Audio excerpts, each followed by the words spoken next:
दोस्तों, आखिरकार ड्रैगन काबू में आता दिख रहा है। पिछले 2 महीने से भी ज्यादा समय तक LAC पर तनाव की स्थिति पैदा करने वाली चीनी सेना ने अपने कदम पीछे खींच लिए। चीन की वजह से सीमा पर बीते कुछ हफ्तों से काफी तनाव की स्थिति है। यहाँ तक कि 14-15 जून को चीनी सेना की घुसपैठ को रोकने के प्रयास में हुई हिंसक झड़प में हमारे 20 जवान शहीद हो गए थे। चीन की चालबाजियों के बावजूद भारत डटा रहा और लगातार ड्रैगन पर दबाव बनाना जारी रखा। अब उसके कदम पीछे होने को भारत की कूटनीतिक जीत माना जा रहा है। दरअसल भारत की कोशिशों की वजह से चीन पर अंतर्राष्ट्रीय दबाव इतना बढ़ गया था कि उसने पीछे हटने का फैसला लिया। भारत ने सीमा पर तो चीन से लोहा ले ही लिया, साथ ही साथ उसे आर्थिक चोट भी देता रहा। चीन के सारे प्रोजेक्ट्स कैंसिल कर दिए गए। इतना ही नहीं, 59 चीनी ऐप्स को भी बंद करके भारत ने चीन को बड़ा झटका दिया। टिकटॉक जैसी ऐप के बंद होने से चीन का खासा नुकसान हुआ है। भारत के बाद अमेरिका और ऑस्ट्रेलिया ने भी इस ऐप को अपने देश में बैन करने का फैसला कर लिया है। इससे चीन को चौतरफा झटका लग सकता है। दोस्तों, आज हम आप लोगों को इस बारे में ही बताने वाले हैं कि कैसे भारत के साथ खड़े अमेरिका और ऑस्ट्रेलिया जैसे देशों ने भी चीन की चालबाजियों का तगड़ा जवाब दिया है। चाइनीज ऐप पर बैन लगाने की तैयारी में अमेरिका। भारत के बाद अमेरिका में भी चाइनीज ऐप बैन हो सकते हैं। अमेरिका के विदेश मंत्री माइक पॉम्पियो ने इसके संकेत दिए हैं। उनका कहना है कि टिकटॉक समेत चीन के सभी सोशल मीडिया ऐप्स को बैन करने के बारे में गंभीरता से सोच रहे हैं। We welcome India's ban on certain mobile apps that can serve as appendages of the CCP's surveillance state.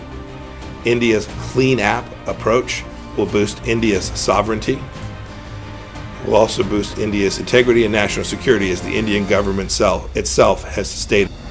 दरअसल अमेरिका का ये बयान चाइनीज ऐप पर भारत में हुई कार्रवाई के बाद आया है। टिकटॉक जैसी चाइनीज ऐप को अमेरिका भी राष्ट्रीय सुरक्षा का खतरा बता चुका है।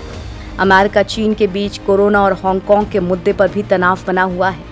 इस बीच चाइना के ऐप बैन होने से चीन को बड़ा आर्थिक झटका लग सकता है। चीन के बाहर अमेरिका टिकटॉक का दूसरा बड़ा बाजार है। वहां अभी टिकटॉक के 4.54 करोड़ यूजर हैं। 2019 तक 3.96 करोड़ थे। दूसरी ओर भारत में टिकटॉक तेजी से बढ़ रहा था। 2011 तक भारत में टिकटॉक के 11.93 करोड़ यूजर्स थे। इस साल जून तक करीब 20 करोड़ हो गए थे।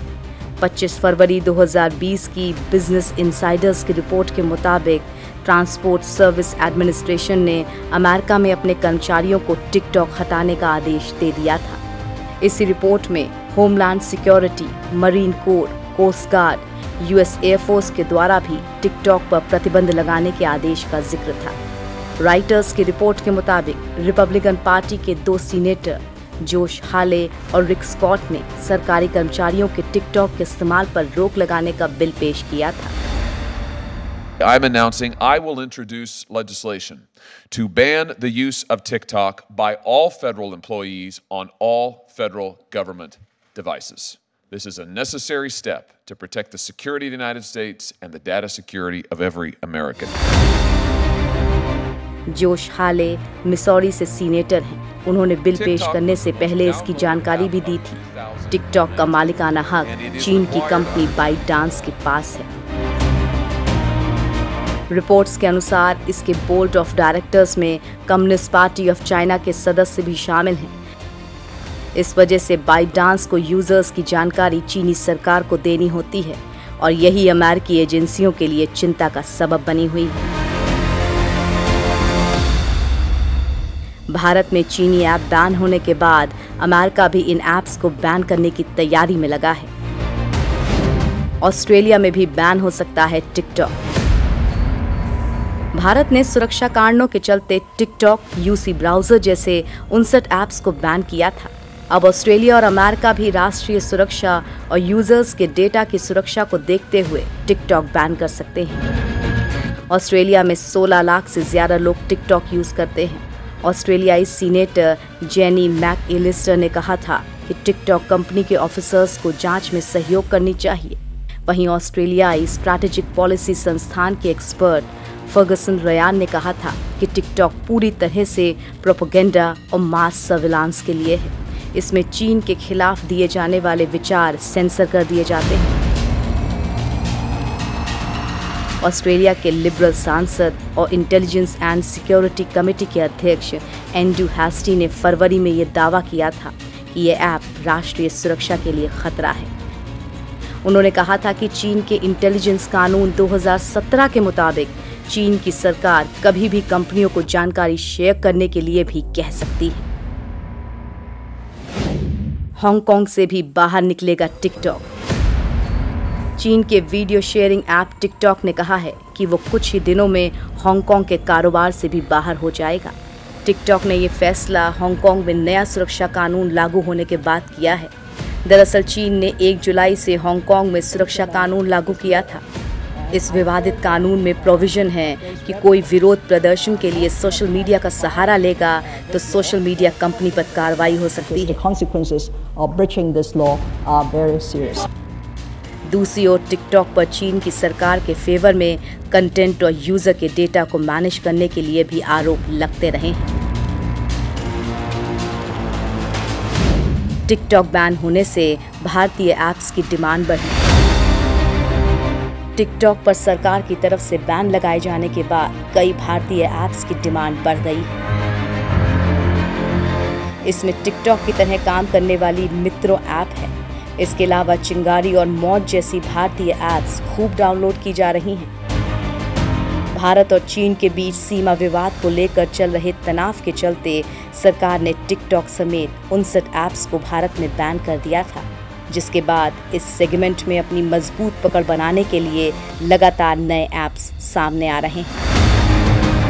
भारत में टिकटॉक पर बैन लगने के बाद शॉर्ट वीडियो ऐप सेगमेंट में अपनी जगह बनाने की होड़ सी मच गई है। भारत में टिकटॉक के जैसी कई ऐप्स डाउनलोड की जा रही हैं। इंस्टाग्राम ने रील की भारत में टेस्टिंग शुरू कर दी है, जिसके बाद माना जा रहा है कि जल्द ही ये सर्विस भारत में लॉन्च की जा सकती है। टिकटॉक वीडियो मेकिंग का अलग प्लेटफॉर्म था, जबकि रील फीचर यूजर्स को इंस्टाग्राम के अंदर ही मिलेगा। कंपनी ने इसे पिछले साल लॉन्च किया था। अब तक ये सर्विस कुछ ही देशों में उपलब्ध है, पर टिकटॉक के बैन होने के बाद कंपनी भारत में ये सर्विस लॉन्च करने जा रही है। हालांकि अभी तक ये साफ नहीं हो सका है कि कंपनी भारत में कब ये सर्विस लॉन्च करेगी। भारत ने पिछले हफ्ते टिकटॉक, यूसी ब्राउजर समेत 59 चीनी ऐप्स को ये कहते हुए प्रतिबंधित कर दिया था कि ये देश की सुरक्षा, अखंडता और संप्रभुता के लिए नुकसानदेह है।